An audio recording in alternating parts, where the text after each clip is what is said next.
اور عیسائیت میں شراب پینا حرام ہے, ہندوازم میں بھی شراب پینا حرام ہے. اگر آپ پڑھیں گے منوسمرتی چیپٹر نمبر 9 ادھیائے نمبر 9 ورس نمبر 235, اس میں لکھا ہے کہ وہ شخص, وہ انسان جو چوری کرتا ہے, جو شراب پیتا ہے اور اپنے گرو کے بستر پہ زنا کرتا ہے, یہ لوگ گناہگار ہیں. اور آگے لکھا ہے ورس نمبر 238 میں منوسمرتی چیپٹر نمبر 9 ادھیائے نمبر 9 ورس نمبر 238 کہ یہ لوگوں سے جو گناہ کرتے ہیں, جو شراب پیتے ہیں, آپ ان سے بات بھی مت کرو, آپ ان کے ساتھ کھانا بھی مت کھاؤ, اور ان لوگوں کے ساتھ شادی بھی مت کرو, اور ان کو دیش سے بے دخل کرو. اور کئی شلوکاز ہے ہندو مذہبی کتابوں میں جس میں لکھا ہے شراب پینا منع ہے. شراب پینا منع ہے لکھا ہے منوسمرتی میں chapter number 11 verse number 94, Manusmriti chapter number 11 verse number 55, Manusmriti chapter number 9 verse number 225, Manusmriti chapter number 7 verse number 47 to 50, اور رگ وید بک نمبر 8 ادھیائے نمبر 2 شلوکا نمبر 12 میں, اور رگ وید کتاب نمبر 8 ادھیائے نمبر 21 اور شلوکا نمبر 14. ان حوالات اگر آپ پڑھیں گے, ان سارے حوالات میں لکھا ہے کہ شراب پینا حرام ہے. آج کی سائنس یہ کہتی ہے کہ انسان کے ذہن میں, دماغ میں, in the brain there is a inhibitory centre. Inhibitory centre کا مطلب یہ سینٹر آپ کو غلط کام کرنے سے روکتا ہے. مثال کے طور پہ اگر مجھے حاجت کے لیے جانا ہے تو یہ سینٹر کہیں گا یہاں مت کرو, بیت الخلاء میں جاؤ, ٹوائلٹ میں جاؤ. جب میں کوئی ضعیف انسان سے بات کروں گا تو انہیبیٹری سینٹر کہیں گا کہ غلط بات مت کرو, تمیز کے ساتھ بات کرو.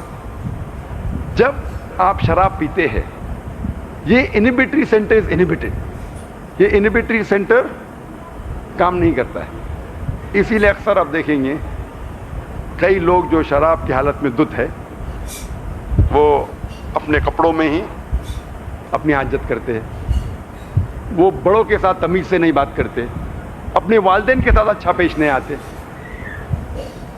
اور آج کی اسٹیٹسٹکس یہ کہتی ہے کہ جتنے بلاತ್ಕಾರ ہوتے ہیں, یہ امریکن اسٹیٹسٹکس میں ہے, اکثر بلاತ್ಕಾರ کرنے والا یا جس پہ بلاತ್ಕಾರ ہوتا ہے دونوں میں سے ایک اکثر نشے کی حالت میں ہوتے ہیں. آج کی امریکن اسٹیٹسٹکس یہ کہتی ہے کہ 8% امریکن انسیسٹ کرتے ہیں. انسیسٹ مطلب اپنے رشتہ دار, قریب رشتہ دار کے ساتھ زنا. یعنی ہر 12 امریکن کو آپ ملیں گے, امریکن اسٹیٹسٹکس کہتی ہے کہ اس نے اپنے قریب رشتہ دار کے ساتھ زنا کیا ہے, چاہے باپ بیٹی کے ساتھ, بیٹا ماں کے ساتھ, بھائی بہن کے ساتھ. اسے کہتے ہیں انسیسٹ. اور یہ اسٹیٹسٹکس کہتی ہے کہ اکثر یہ نشے کی حالت میں ہوتے ہیں.